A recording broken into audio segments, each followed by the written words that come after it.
Hi, everybody. Welcome to Boulton from Boulton, the show where my brother Josh and I set each other up for lively hockey talk. Josh, what's happening today in Brookfield, Nova Scotia? Are you okay? Put together here. Oh, that's twice. The people that are watching the show don't get to see all the stuff that you say right before we go to air. So you get me all fired up with these movie quotes and these television things, and it's all laughs. And then you just go into, so anyway, and you're all of a sudden you're the game show host, and it's like, and I can't turn it off that fast. Well, you know, if I didn't start, we would never get started. So I just have to get into it sometimes. In any case, you're doing all right then there. Things are going well. Things are great. Oh, yeah. Well, I see you got the tough call background. I think it's a good look here for the show. It gets a nice hockey look for us. I try to create mine into something hockey. I don't know if it's fooling anybody, but yours looks really good. And of course, you were on a podcast recently. Josh, not Josh from Boulton, but Josh from Tough Call was invited as a guest on a recent podcast, Oilers Live, with Michael Hebert is the guy. I don't know if I pronounced his name properly. How did you enjoy that? That was really fun. It was nice to have a different voice, a different platform to talk to people, especially about things where there's a lot of people that have open minds, obviously, and there's a lot of people that don't, and it gets pretty tiresome when you're getting a lot of backlash from certain people. It's not the majority of people. The majority of people are sensible. They have good conversations. Mm-hmm. But usually that's the tweets you get and the messages you get are few and far between. The vocal minority are usually the ones that are a little more aggressive online. So it was nice to have a conversation with somebody for a full hour that was reasonable and well received. You know, it was a really good platform, and he's a really good interviewer. I enjoyed talking to him, and we had a little bit of he lives in Halifax now. So yeah, I heard him talking about somewhere in the East Coast, and I was like, oh, I see, he's there. Okay. Yeah, he's now an East Coaster, and it's so we had a little chat about that in certain areas, and yeah, it was great. Mm-hmm. The people you meet on Twitter, big time. And then when I enjoyed it too, right? So I'm just going to tell everybody, get down to that podcast, Oilers Live. You can just search that on the anywhere in the podcast. It's also, there's a YouTube version. It didn't come up. It was buffering a lot for me, but I'm not sure if that's sorted now, but certainly in the audio version, I got to enjoy it clear and clean. And it was awesome. Really good fun. So go check Josh out on Oilers Live. And well, let's get to our agenda here, Josh. And before actually even we do that, let me just say to people who are listening here, get up on here and subscribe to what we're doing here. Like what we're doing, like the Boulton from Boulton, where you're listening, or on the YouTube page as well. And of course, suggest some kind of topic for us. Ask a quick question. Get involved in here, and it makes it it pushes us a little to do this a little more frequently. I hope with our time opening up for the summer holiday, we might get to be a little more frequent. But we've been obviously very busy with lots of stuff. But of course, we're still keeping at it, and you can see we're out here again today, going at it for you. And we've missed a bit, Josh. It's been a couple series since we've been back talking about it. And lots has happened. It's the Stanley Cup final all of a sudden on us. But you know what? I've been thinking things for the whole time, and I've got some stuff to say about it. Now, one big thing that's going on, one big issue that kind of underlies the whole thing is about this whole vindication of the North Division. It's almost like, well, Montreal's in the final now. It just proves the North was not crap. And, and imagine if they win the Cup. I mean, well, there it is. So what's all this talk that everybody was saying? Well, I'm here to say that the North still sucked. It sucked at the time. People recognize it sucked. They said it sucked, and it did. And two things can be true at the same time: that Montreal can be deserving of where they are, and that they are playing well and beating these teams, and that they are well built and doing, like, they're playing the right hockey. They're in this zone, etc. And I'll talk more about that in a bit. But it's also true that they sucked in the preseason, and that division sucked. So I want to kind of break down a little why that's true, because I don't think this proves anything. Like, it's a whole different thing. So what I see here, so let's say first, and I want to come out and say that because it's, just fun to say, but what I'll say first to preface everything is that Montreal is playing well. Montreal is they're playing good hockey. They've got good players. If you really break it down, Carey Price is that world-class goalie, and you need him to be. Shea Weber's a big-time D, right? And then they've got those kind of top four that they have that are really good. They've got players that can play. They've got their shutdown line, and everybody knows. I don't have to go into all those details. And those other players are stepping up. Now, we also know they are all playing at their ultimate best they can play, but it's more of a team thing that they've got going on. And again, many commentators, many analysts have broken this down. Now, what I think is going on here is that what this shows, not that the North was really good, it shows that the parity in the league and the way the game is played today is what I think, Josh, that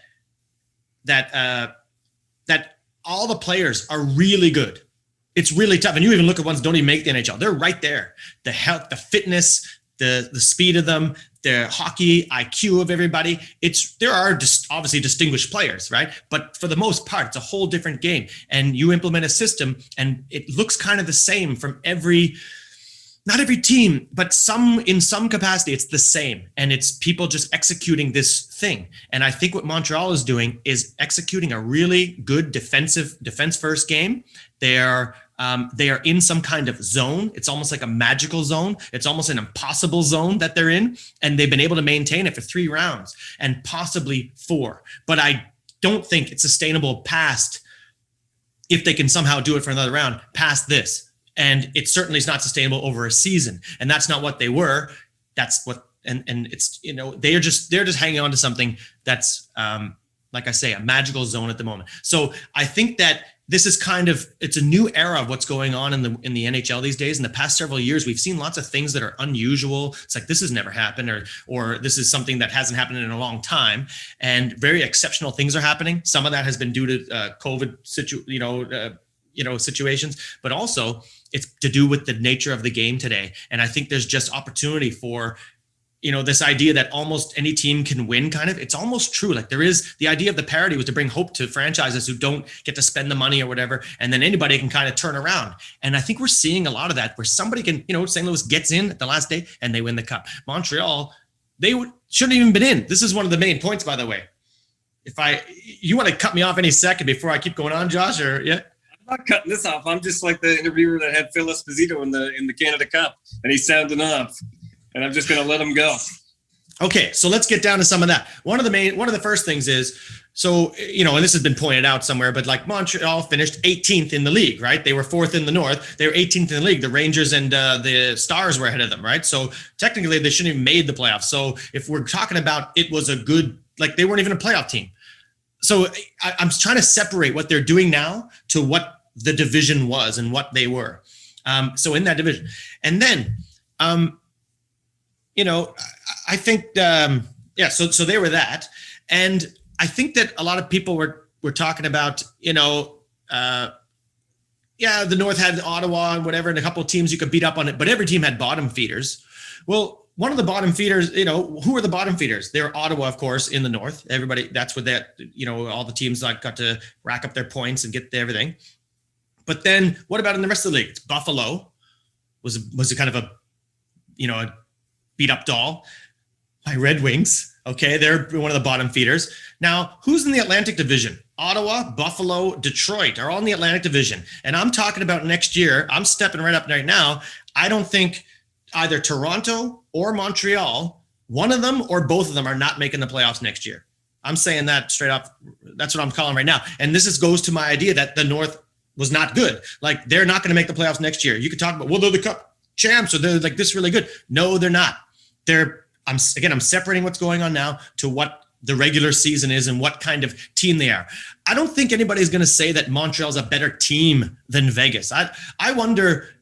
I'm just saying, throwing out a bunch of points are all over the place, but I'm going to get back and it's all going to connect somewhere.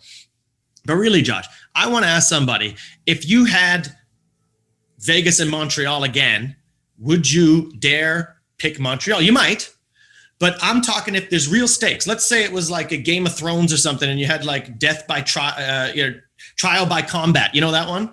Where they choose, I'm going to do trial by combat. You choose your champion and you've got Vegas and Montreal and your life is in the balance. Who are you going to go with? I'm betting Vegas. I'm not going to go with the Montreal. I don't think they're going to win another series against them. I think they deserve to win the series. I'm not saying that. You see, they deserve to win the series. They played right, but I don't think they're better than Vegas, a better team. And I also don't think, now I know we have the luxury of there's already one game in the final done, but I pick Tampa, and I would pick Tampa anytime against Montreal. I don't think they're better than Tampa. They could have a chance to win because of what they're doing. Carey's in that zone. They got their whole thing going, as we know, but I don't think they're going to win, and I wouldn't pick them to win. And I think at some point it's going to catch up. And of course, next year it certainly will. I'm looking at next season for almost not taking team. It's hard to tell because there's going to be an off season and then a preseason, and we'll really see what we have. But for the most part, where teams are in their current stage of their windows, or whatever you want to call it, in their development and where they're trying to get to, taking all the teams at what that is, I'm looking at next season, and I said I'm not picking either Toronto or Montreal is not making the playoffs, or both of them, right? Because that's Atlantic Division. You're going to have Tampa, Florida, and Boston with those three. And then in the wild cards, you got in the East, you got the Metro, and you got Pittsburgh and Philly and Washington and Carolina. And I'm missing people, New York Islanders again. Yeah, man. And I'm even missing more after that. Columbus is still something. I mean, really? You think they're going to make it? I mean, they're not. And I'll tell you what else. I'm not picking on these guys as far. I think Austin Matthews is pretty much the best goal scorer in the league. There's Ovi still could claim it and come back and beast it and claim that again. But he's among the very top, if not the best. But he's not getting 65 goals, whatever his 40 goals projects to or whatever in 82 games. He's not getting that next season. In that, when he has to play against those Atlantic Division teams regularly, and then even though he's got 3 bottom feeders, right, in the Atlantic, he's not doing. And then he's going to have to play against these Colorado and Vegas and everybody in the league. Guess what? He did it. He did it in the North Division. You had Ray Ferraro during that time. Remember, he was like, remember that famously? We put it on our show. He's like, they're making this league look like a bantam league. And I was like, he wasn't talking about the league. Remember, they weren't playing in the league. Where were they playing? In that North Division. That's what he was watching. That's what he saw. That's what he called. This looks like a bantam league. That's what it looked like to everybody. Stop trying to pretend that it wasn't that, bitch, because Montreal is winning. And another thing I would ask, would you even pick them to beat the Leafs again? Like, the Leafs were up 3-1 in the series, right? I mean, it's an amazing miracle, magical pixie dust thing that is going on with Montreal. Like, and again, not to say undeservedly. I don't want to come down like I'm coming down on them too hard. Like, they are doing well now. They came back and won that series. I don't know how they did that. But from there, they came and they played the right way and frustrated these teams and played this game similar to the New York Islanders, the way they play. They just frustrate teams, and then the right guys pop the goals at the right time with that confidence that was overflowing because of Carey doing what he's doing, right? I also want to add in, if I'm still flying, I also want to add in, it is true. They did it last year in the playoffs too. They beat Pittsburgh, right? They made Pittsburgh look like that. The way that like Vegas looked, it was ridiculous, right? Everybody knows the stats. They kept Marner's, all the top duos down to 1 goal between them, right? Matthews, Marner, Ehlers, Wheeler, Ehlers, Wheeler. Is that how it sounds? Anyway, and then Pacioretty and Stone, was it? Or whatever their top two are. They kept them down to 1 goal between them. That's what they made the Penguins look like last year.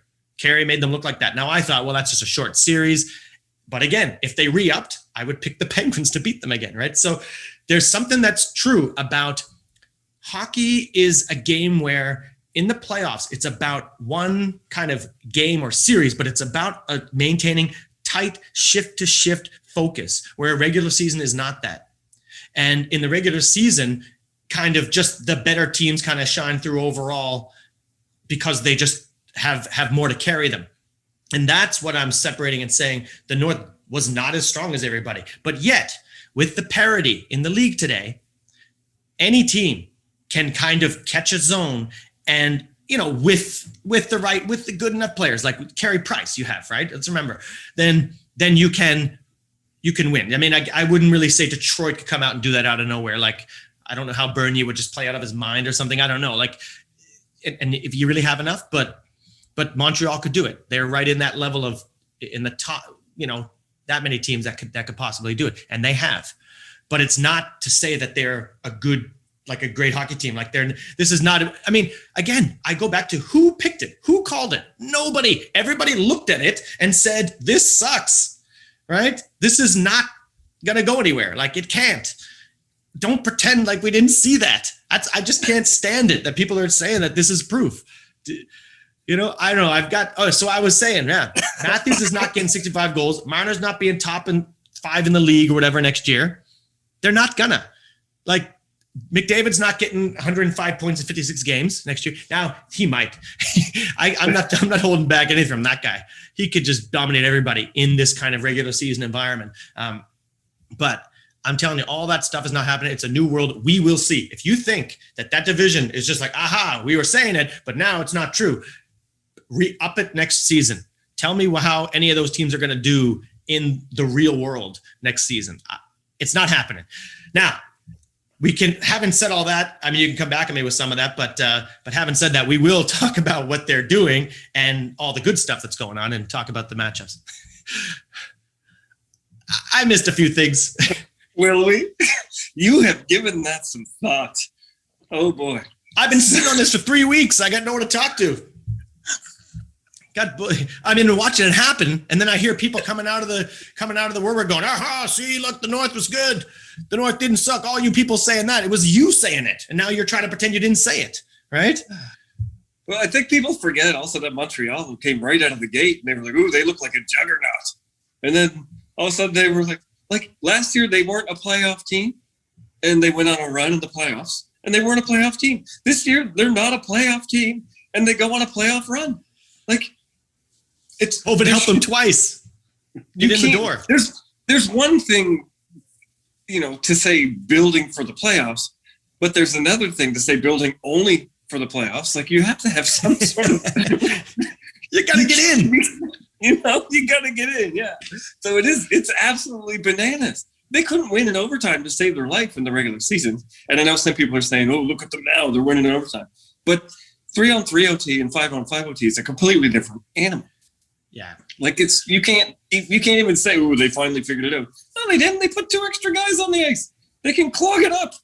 But whatever. Yeah. I mean, but they are playing fantastically well. And I keep saying to people, I'm glad they're not only depending on Carey Price. Like, you can't say that Carey Price is carrying them and they're stealing games. They're beating teams down.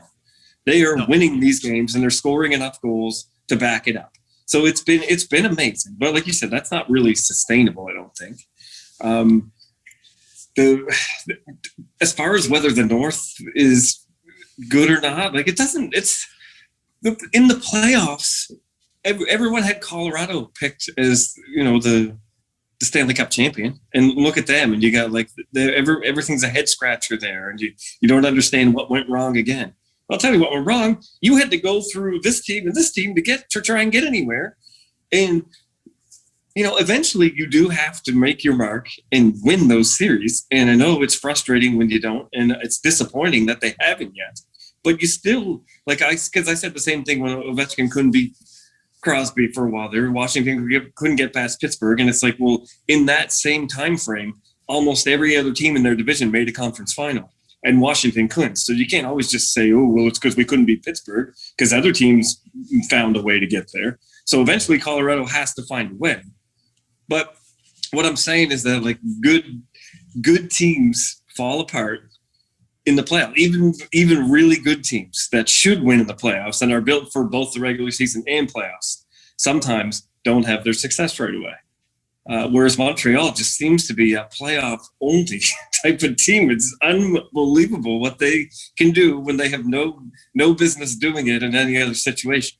So it's just like a completely different animal. When you look at some of the people that had great regular seasons, like you said, Toronto was up 3-1 in their series, and they were winning the regular season. And then all of a sudden it's like, boy, they sucked again. They blew it again. What went wrong? Okay, let me break up everything that's going on right now to announce to the listeners that Josh and I, now there was a bit, now you could see that it's awkward where we just cut there, but that's not the big problem. That was just a bit of a freezing, and then we go off and we come back and we were going to continue and cut it straight like nothing happened. We did that, but we went ahead and recorded all the other things we're going to talk about, went through everything, had a great time, fired up, and I didn't record it. Nightmare. So we are back recording. We're conscientious. We want to give it to you what we were going to give. We're going to try to do it in a faster pace, more point form, but we're still going to give you all the goods that we just thought we had given you. But anyway, for all, again, for listeners, I can understand you're like, who cares? I don't even know this happened. So just get on with it already. But it's just something worth mentioning. And it is a little awkward, this cut right now. Well, we're going to go on with it. Josh, I was about to say to your thing about the Leafs being up, the word that came to mind to me about what Montreal's got going on here is impossible. A lot of things that are happening for them are impossible. You had Toronto dominated that North Division, dominated.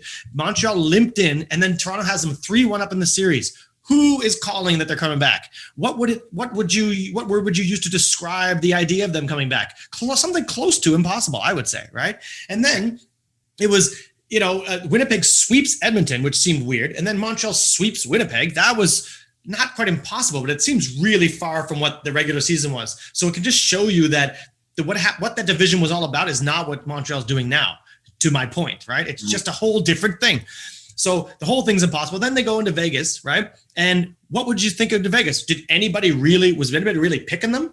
Like, this was where before in the early stages, people were kind of go, well, that's kind of the North Division. Maybe it's possible. They played them all season. It's Montreal. They have that psychology against these teams that they play each other. But now it's just Vegas is going to kill them. I even called a bloodbath myself, right? But again, I was surprised, but I don't think I was a fool. I don't think many people were picking Montreal, but they went and did it.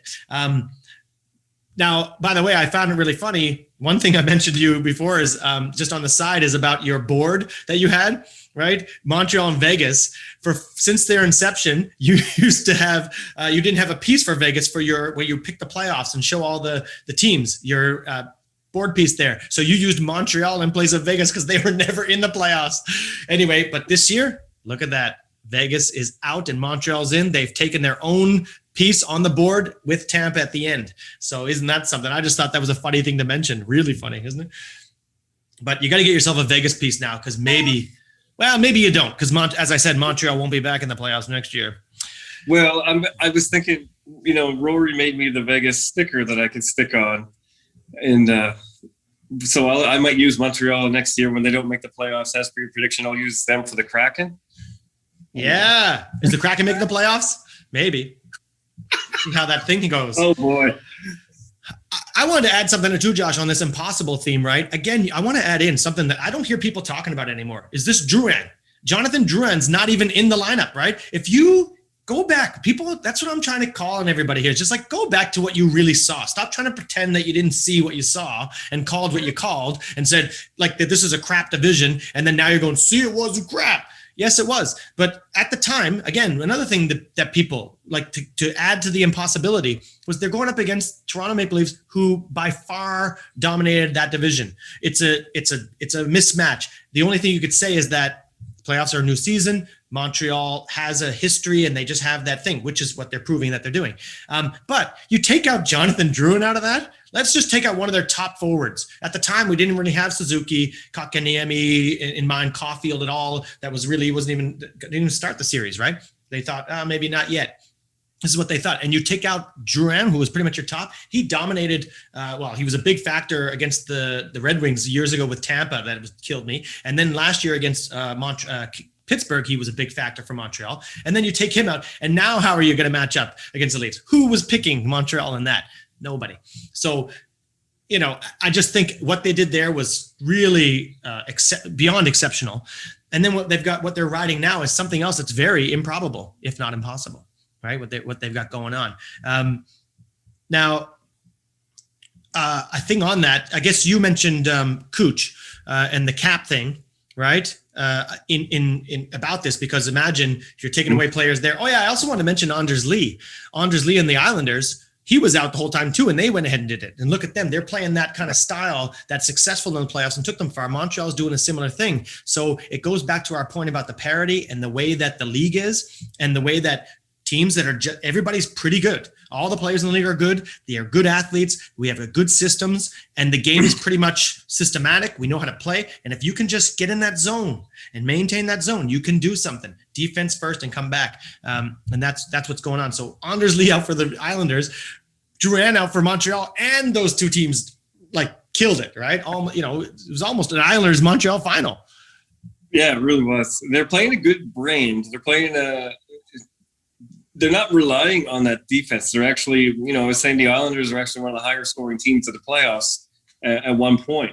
So they're playing a somewhat exciting defensive style. It's almost like a complete game. It's kind of an interesting dynamic there, and we'll see where that goes in the future for the way teams maybe build on that. Big time. So we in that other segment that we did that we lost, we mentioned Kucherov and the cap. What do you just give me that? What do you think of that? Because people are still talking about it, especially now they're in the final, right? Yeah. People are still talking about it. Stop talking about it. Get over it. It's done. Move past it. You're in the final against Tampa Bay. All right. They made the finals. They deserve to be there. I would say no individual player, first of all, I don't believe is going to say, okay, I'll willingly sit out an entire regular season, especially not someone of the profile of Kucherov. I mean, so obviously he was to the point where I would say that he was probably ready to go for the last couple of regular season games, but who's going to put him in the lineup for that? Like, who's going to insert him just for those last couple of games for no reason other than to say, oh, we're on the up and up? Like, why wouldn't you hold him out? It makes sense. The timeline for the injury, you want to have if you're gonna have only play 2 regular season games, then you might as well play 0 and take advantage of that rule. They followed the rules. They didn't do anything wrong, and you're not keeping a guy like Kucherov out of your lineup voluntarily because that's a big risk. Like, good luck. They have to make the playoffs, And I think we said, like, take any other team, take their top guy out of the lineup. If you want to pull the same stunt, if you think they're no one else, other teams didn't do that just because they weren't shifty. No, other teams didn't do that because they don't have the lineup Tampa Bay has. They couldn't do it. Like you can't take out the top player from any other team and say, okay, let's make the playoffs still. Mm-hmm. We talk Montreal, like they're not even a playoff team anyway, right? They weren't even supposed to be in the playoffs. I know. We joked the 2 COVID seasons got them in, right? I mean, they weren't even a playoff team last year, and then they went on this little run. Like, I don't know, it's just funny. Like, so no other team is doing that, and it's not like Tampa Bay said, "Oh, well, we're awesome, let's do it." I mean, they came. They didn't win their division. Their division was a really difficult one. They knew that going in. So you're not looking at that division and going, "Oh, yeah, we can take Kuch out and steamroll into the playoffs." No. Yeah, there's more to it, people. There's no way that was their game plan. Like, let's do this, right? I mean, it's just too risky. Good luck trying it. Anybody will try it then. And if that's a problem, like I said, if that's a problem for you, if you think that that's what got them where they are, then you need a better team to combat this. That's all you have to do. Get a better team. Yeah, it was put to bed for me. I can't even believe it's a thing. So I'm just going to get on board with what Josh said, and that's my take too. Now, how about the finals matchup in general? What do you got? What do you make of this finals? I like it. It's very interesting. There's lots of good storylines. It's fun and it's fresh. I know Tampa just won the cup, but it's fun to see whether a team can carry that on and win it 2 years in a row. And then you have Montreal out of nowhere in the finals. Mm-hmm. I don't know, like District 5 against the Hawks here. Like, so I don't know what to make of it. And the first game was really good physical hockey. I liked the way the teams are playing each other. They weren't sitting back and trying to see what the other team's doing. They were going for it. They're all in. It's nice. Well, now, do you think Montreal has a chance? I'm going to bring it just like that. Yes. Okay. Montreal has a chance. I'm picking Montreal. Montreal. Right. Okay. And I mean, we're trying to play like we didn't hear what the other guy said, because we did. But Josh, you said you did that. You'd like to see Carey win the cup, right? And Yes. and I said that I would like to see Carey win the cup too. I like it. I love the idea. I like Carey. I like the team, and I particularly like Carey. But I also mentioned too that I would also like the idea of Stammer winning the cup. I can get behind once a thing happens, I kind of go, okay, well, I like that's good for that guy, and this is good for that guy, and I just enjoy hockey. I enjoy. I can get into the individual stories and get behind it all. So, but for Stammer last season, right, he wins the cup, but he played 1 game or 2 games or something. It's not the same being in a suit. It isn't. He's out there. He's top 3 in scoring in the playoffs, contributing on a winner. It's going to be a different thing for him. And I think you'll hear him afterward probably going to admit that. He wouldn't say it last season probably, but then after it happens, he'll be like, this is way better. I'm sure you're going to hear him say that if he wins the cup. So I can get behind that. Now, of course, I've also picked them, and this is not just a after game 1 thing. I mean, Vegas I picked Vegas, of course. I predicted a bloodbath between Vegas and Canadians, and then the first game doesn't mean that it was true. Like, obviously, I think Vegas came out and beat them 5-1 or something first game. I'm not sure if that's true, but I think I remember something like that going. It was almost like pretty good time to be that, but it didn't hold up. So the same way, when I'm picking Tampa, now that they've just come out 5-1, I'm not going to say, oh, well, that shows that my pick is good, because it could be right back into a series, right? Just like it was with Vegas. Now, I did say a couple other things about this magic and what I'm calling the pixie dust. And I think a few things are kind of wearing off. It's blowing off. And there are just a few key points that you could say after game 1 that were broken. I think, for one, Montreal's coming into this, and I think they might have that small little bit in their mind that's taken off the gas, because they feel a sense of accomplishment for having won the conference final, right? So they kind of feel like, we did it, we're in the final, and everybody's celebrating a lot, and there's lots to celebrate, but because of that celebration, that's that little thing it's that little foot off the gas, or whatever you want to call it, that might cost them and bring them back to some kind of reality, because they're not there. They're there on a magic run, right? So you have to stay in the zone. And then, so that might be one little thing. And then caught up in the hoopla of the final. And then in the first game, right, you remember some of the other stats that were just all these impossible stats they were carrying on. One was holding these top 2 duos to 1 goal in the whole series, right? We had the Matthews-Marner, we had Ehlers-Wheeler we talked about, we had the Stone and Pacioretty held to 1 goal. Well, Kuch and Point both got 3 points in the first game.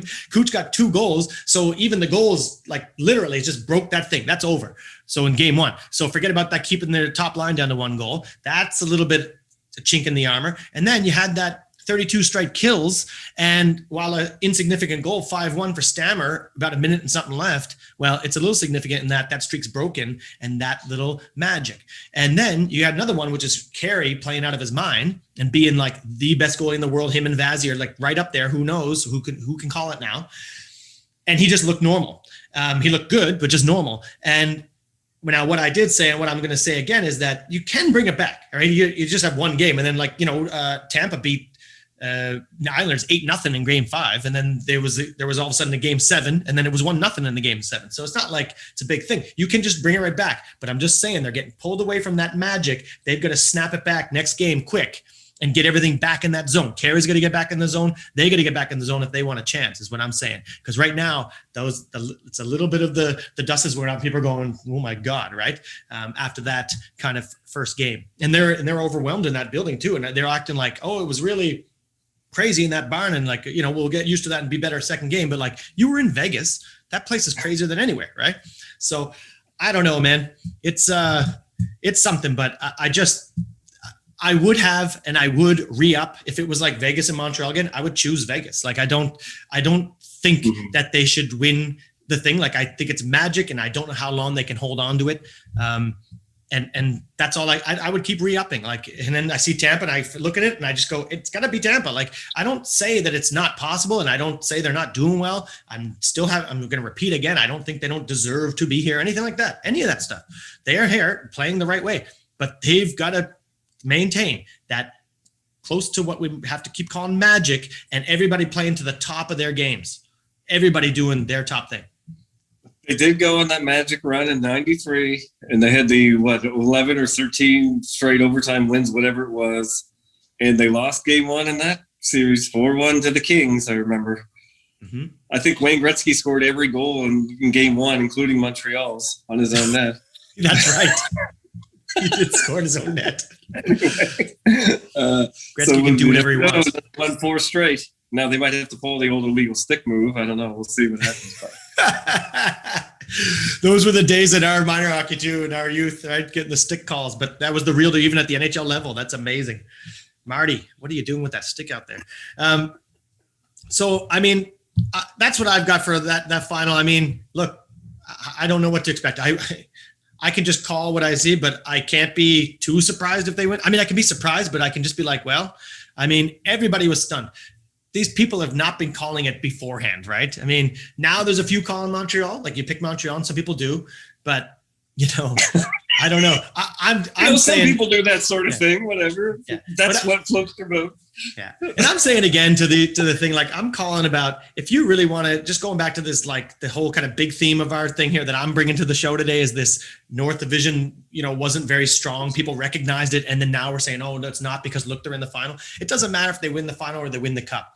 It was not strong. You saw it wasn't strong. You still can't even believe how they beat Vegas. Now you're going against Tampa. You don't know. If you have that, I defy you to pick them for next season. Are they going to make the playoffs? If they win the cup, are the Stanley Cup champions going to make the playoffs? Or at least the representatives of the Stanley Cup final going to make the playoffs? I say no. I think Toronto is probably going to get one of those. I think Toronto's getting in as a wild card. I don't think they're going to get in the Atlantic, right? I think they're going to be one of the wild cards, and that's even tough to do. That's not even guaranteed because I said how strong the Metro was. Montreal's not going to be one of those. Like just in the where they are in their whole thing, right?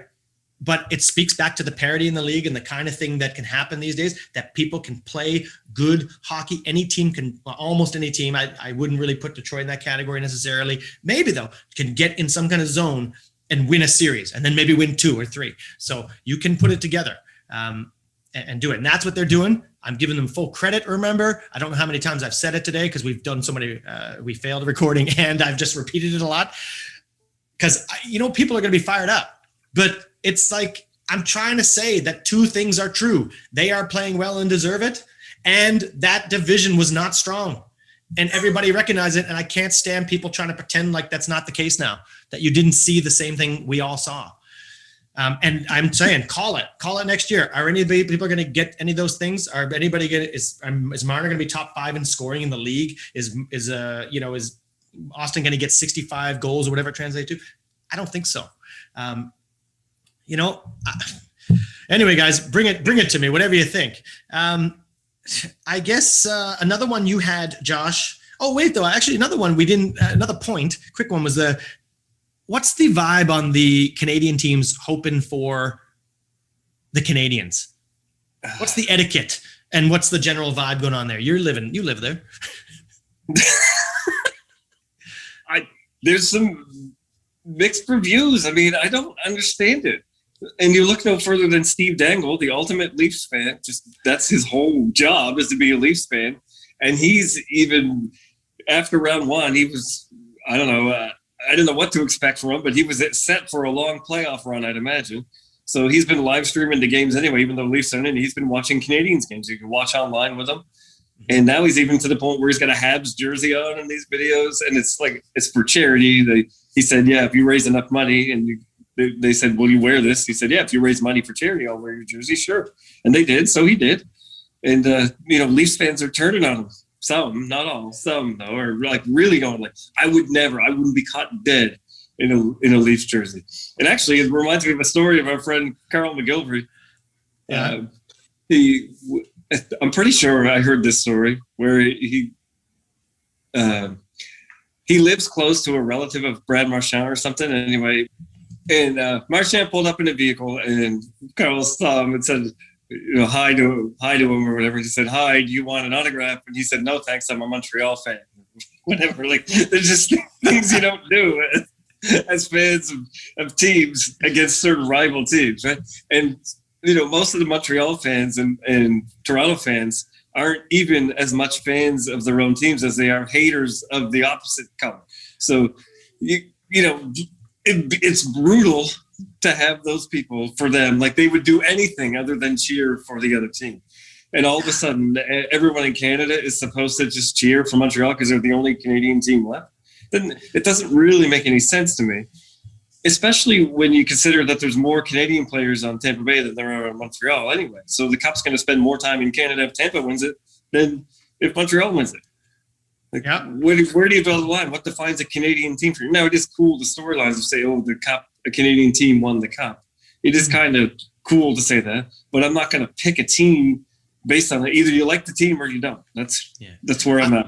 I thought for a lot of people that it was more about it's a lot about that, the Canadian Cup in Canada, keep it home and all, but it was also about the idea that the vindication of the North. It's almost like, well, at least we do that, then we can pretend that our division didn't suck. And they're kind of like I can't stand hope for Montreal, but in the back of my mind, I'm kind of like, it sounds pretty good for us. We got beat out by the Cup champs rather than, whatever, like the alternative that we just, of course, they got blown out when they got into Vegas, and that was the end of everything, right? Of course, because we were all a joke. Like I think they have that in mind, but then you get that thing with the CN Tower, huh? That part's true. That part's true, I think too. I think you're right. But I was about to say the same thing. Like the hardest part for me to understand and grasp is the city of Toronto lighting up their major landmarks in Montreal colors. What are you doing? I don't know, man. I guess it's just the whole thing is to look like a good guy all the time and just be, I just love everybody. Like you don't. You hate them. Don't act like you do it. Like Toronto fans, but I know the ones I know were losing their minds about that. Like, what is that? Like, this is sacrilege, right? But there they were, the city doing it. Like, do the fans have any say in their city? Tell them. It's like, what are you doing? Get that crap out of here. I did. That blew my mind when I saw that. So I don't know how much of it is getting behind Canada, and now they're Canada's team, which is what I think the CN Tower was trying to represent Canada, and how much is we want to kind of hope that for the sake of the North. But well, PM Justin Trudeau, I saw a tweet I forgot to mention earlier. Tweeted Joe Biden and said the two best teams in the NHL are going head to head in the finals. How about a friendly wager or whatever? And well, I mean, I see what you're saying there. But anyway, that's like the whole Canada versus the States. I know what you're doing. And Joe Biden's like, you're on, pal, was his answer. And I remember I was thinking the same thing, and somebody wrote underneath, I hope Joe Biden doesn't negotiate with other countries all the time like this without knowing what the stakes are, agreeing to things without knowing what the stakes are. Because it was just, how about a friendly wager? You're on. Like, we don't even know what the wager is, right? But it's that whole thing, Canada, Canadian team against American team. I don't know. I don't even know if Joe would know what hockey is. Trying to. Yeah, and what's Trudeau time with the best teams? I think Joe's having a hard time figuring all that stuff out. But like, even just but at least he's on the good side of it. Like Tampa is. I mean, what's Trudeau talking about Montreal being one of the two best teams? I mean, again, they're the two teams left standing, but good God, I shouldn't say that. No, anyway, but of course, they generally, historically, they do friendly wagers like that, and it's a fun thing. In that way, I almost kind of hope that Montreal wins just for that part of it. But of course, I got behind Tampa. Look, we had Matt Hill on the show recently, and then I became a Tampa fan. Listen to him. You heard him. He went on his passion and the enthusiasm. He's a salesman, and he sold me on Tampa. We said right in the show, I was like, I think I like Tampa now, Matty, and I did. So I kind of. For me, it was after Sid was knocked out, I kind of looked to Nate and I go, well, he might as well get his cup now. And then, and plus they're just fun and good team to watch. And then they were knocked out and I was like, oh, Tampa all the way. So I like them. And I just think they are it. They should win. So that's where I'm at with that. One more point then was the embellishment with Kucherov. You say that embellishment's been brought up. What's this one all about? Oh, it's been brought up. You want to talk about Montreal Canadiens fans can't let the salary cap circumvention go. Well, this is another thing that it's like, my goodness, anyone who's not a Tampa Bay fan is actually saying that Kucherov is a big diver. But so from game one, there's things that throughout the playoffs where people are saying it. But in game one in particular, there was a particular play where he hit the puck in the Montreal end and Shea Weber actually hacked his wrist almost off. Like, it was a pretty dirty slash that should have been called, was missed. And then the puck went out in the neutral zone, and Kucherov circled back and then got the puck and started attacking the other side of the ice against Ben Sherratt. and he cut inside in front of him and stuck his hands on his stick with this and pushed. And it was full arm extension. And they called it a roughing penalty, not a cross check, because he hit him more with the glove than the stick. But still, the motion was there. And it was close to the head, but maybe not quite. And people are all debating, did it hit the head? No. First of all, there's penalties with no head contact. Like, it's still a rough or a cross check. It's still a penalty. And then people are saying, well, he barely hit him. Well, okay. Listen, he was just slashed. He's had a lot of things done to him this whole playoffs. For a guy who missed the regular season, he's pretty battered down already. It's kind of funny. Is one of the guys, is he injured? How injured is he? Can he play? And he didn't even play the whole regular season because he just gets beat up. Now, he does things on his own. I know he's not the cleanest player. He does some things also. But everyone, that's just what the league is right now. And he takes a lot of abuse. And so to go through that slash and then to go on the next guy and take that shot close to the head. He didn't even snap his head back. He didn't exaggerate it. He just sat there and he was almost down on one knee because of the way he was cutting in, and then he got pushed. And it's like, hey, you're going to take a minute to get your bearings there. He wasn't selling a call. There was already a call there. If you don't want to call, don't cross-check. He didn't have to sell anything. It was a penalty. And then later on in the game, the big one that everyone's talking about is cutting across in front of the net. And Shea Weber, great guy, team guy, captain, do anything for his teammates. But a big thug in front of the net, same as everyone else, doing dirty, ugly, disgusting things in front of an NHL net. And so Kucherov was skating by him, didn't even have the puck, wasn't even eligible to be hit.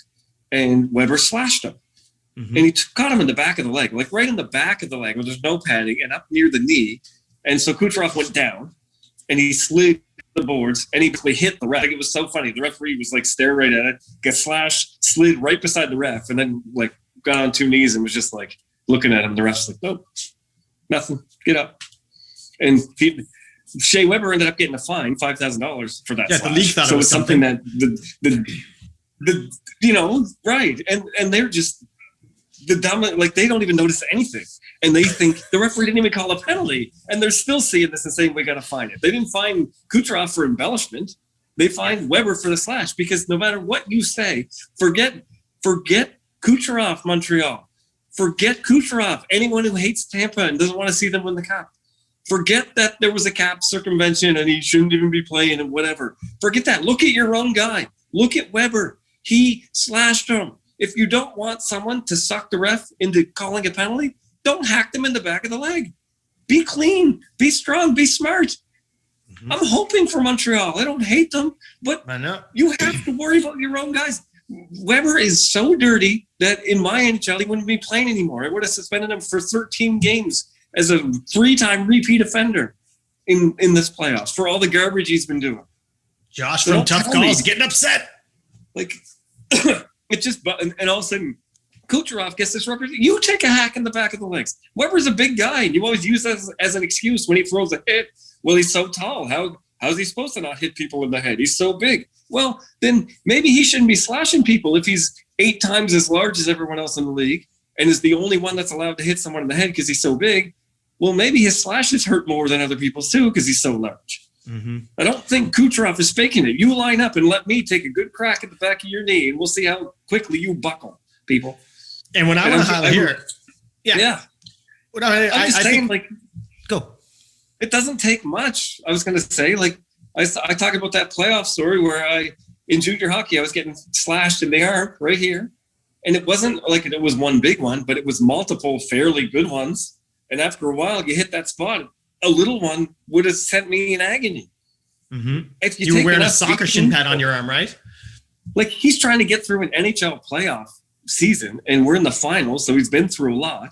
And he's a dangerous player, so people are targeting him. He's probably a bit tender, guys. So it's not going to take as much to hurt him as it would in another situation, maybe. Big time. And I mentioned too, like, same thing. I mean, getting hit on a funny bone hurts. Like, there's certain parts that just hurt. And a guy, again, just taking a little second, you get hit and he doesn't go around and screaming and rolling around, but he just goes and gets hit and slides down and just kind of sits there for a second, just kind of, and then gets up. I mean, like, or, looks up and says, hey, and then that's it. I mean, that's not a big deal. I want to point out on what you're you're going pretty hard on it, almost like just give up. And it sounds like, well, you're just a Tampa guy. This is Josh has picked Montreal to win, and he's hoping for Carey to get his cup. And he's still saying this because he just cares about reality and full context and safety, right? So, I mean, but that's just people, man. They just get caught in their thing, and they don't know how to look at the full context when they're just color with their goggles and their team going, man, you just hate Montreal. That's why he's diving. Well, no. What if the guy's a thug? And if it were Chara doing it or something, you would have hated him. I understand fandom. Part of it is being unapologetically biased. That's who you are. It's fun. You have the fun banter, but it's not fun anymore. You have to let these things go. You're taking the fun out of the series for other people who aren't so, I don't know, obtuse, really, is what you are. Okay. You're taking the fun out of it. The fun banter's gone. It's getting a little too serious, and you need to let it go. Get over yourselves. It's not like I wouldn't have suspended Tampa players for anything that happened here. I'm not exactly friendly to them. With expensive games on my Twitter, I was already accused of being biased against both Montreal and Tampa in 6 minutes of the same game. So I don't know how it can be both, people. Like it's hilarious, I know how it can be both. Bias, fan bias. So you're not biased. I just want to see good hockey. That's all I want. I want to see good hockey. I want to see a team win the right way. And I actually want it to be Montreal. I'd be just as happy with Tampa if they win. It's great, but give me some good hockey and do it the right way. Don't be a thug. All right. Well, we're going to let it go here. And one more thing I wanted to bring up. We don't have to go on and talk about all the awards, presenting all the awards, but we will mention the Hart just because it was crazy that he was unanimous. He got 100 votes, as you mentioned, out of 100, right? 100 first place votes, 0 second, 0 third. That's craziness that Connor got that kind of level. Before that, some commentators and analysts were talking about, well, there's always that one guy who just wants to vote for somebody else to, I don't know, for clickbait or for just to be controversial or whatever. But there wasn't even that guy. That guy didn't even dare. He was just like it's obviously Connor. Yeah. So you got that. And did you say he was the second anonymous? Anonymous. Is that? Whoa. We've been on here a while, folks. Unanimous MVP since Wayne Gretzky or something like that. It is 1:42 a.m. where I am, folks. Just keep that in mind. I'm on the PM, so I'm pretty good. But anyway, what are you claiming? Josh is tired, so Matthew just can't screw up his words. But anyway, go ahead. He's the second unanimous Hart Trophy winner since Wayne Gretzky in 1982. Ah, very good. I believe is what they said. And I mentioned a funny stat where you bring in Wayne. Whenever you bring up these old names, especially Wayne, it just makes everybody laugh, because I was reading a thing. It was like, he's the multiple Edmonton Oiler who won multiple Harts since Wayne Gretzky won 8 in a row from wherever to wherever, right? So it's not just, oh yeah, he won multiple Harts. He won a few Harts. He won 8 in a row. That's Wayne Gretzky stuff. That is why Wayne Gretzky's a legend.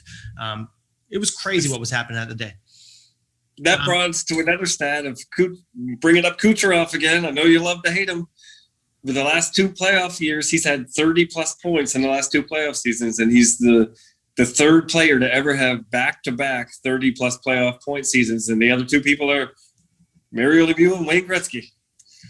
Good gravy. And then I added in what I learned in reading something, that there are 2 others who have done it, not consecutively. So there are 2 other people who have multiple 30-point seasons in playoffs. Those are Mark Messier and Jari Kurri. That's the 80s Oilers. So, I mean, good God. I mean, this is crazy company. And that's the 80s, right? And then the early 90s. This is a crazy thing to be doing in this age. So Kuch is really doing something wild. But, of course, a lot of wild stuff's been happening with, as we say, the parody.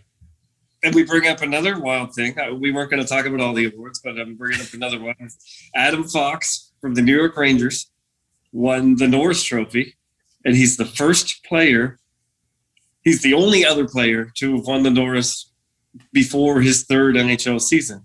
And the only other player to do that was Bobby Orr. So there's another thing. And, so there you Adam Fox having a Norris season with the Rangers.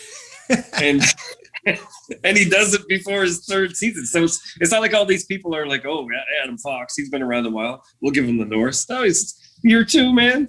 I know, and this what made me think when you mentioned that to me, it made me think right away though. See, if you get someone like Connor McDavid or Sidney Crosby in his second season, he did this and that, and you're kind of it makes sense because he's going to be one of those guys, like similar to what Gretzky and Wayne did, and Lemieux did. Yeah, but Adam Fox, is he going to be Bobby Orr? Is it like, well, he's like one of these phenoms coming up? It's just what it speaks to me is the parity and the skill and the talent that is in the NHL now. That the same way it kind of goes to what Montreal's doing. They're putting together something and it's possible for them to do it. It's also possible for a player like an Adam Fox to kind of put together a season and really be that. Now, I'm not saying he's not going to be a multiple Norris winner and he won't be one of those defensemen, maybe a Hall of Famer by the end of it. I don't know. But I never heard of him before the season. I never knew he was a guy. Like, it was not like we were coming in and there was a new defenseman you're looking for and thinking, yeah, he's Hedman's going to get there one day. And then he does, right? It's like, or he does it early, as I mentioned. So again, it's just speaking to that thing that we're in something different now where there are good players, good athletes in this game, and people can put it together for a time. And that is what Montreal is doing, in my view. They're putting together something very good right now, but it doesn't mean they're as good as somebody else. We'll see. And Adam Fox, go for it, man. Keep being in the Norris finalist for your whole career. Good luck. But I don't know how that's, if that's going to happen. There's a lot of people who are good now. Yeah. So what are you thinking there, Josh? I guess we've covered a lot of stuff twice. So maybe we'll get ourselves out. And, people, I said at the start of the show, I want to say it one more time. Why don't you give us some comments, what you think about all this, right? I mean, am I full of it? Do you want to go and say that the North is good? You can try it. Tell me what's wrong with my argument. And tell us what you think of the final. Anything you want, ask us questions. We love to hear from people. It just makes it way more fun for us. So in the meantime, we're going to get back to seeing how this series unfolds, and Josh and I will be back to comment for sure. We'll see you guys soon. That's my old move. I used it on Estelle 40 years ago. I told everybody about it. Everybody knows. I stopped short.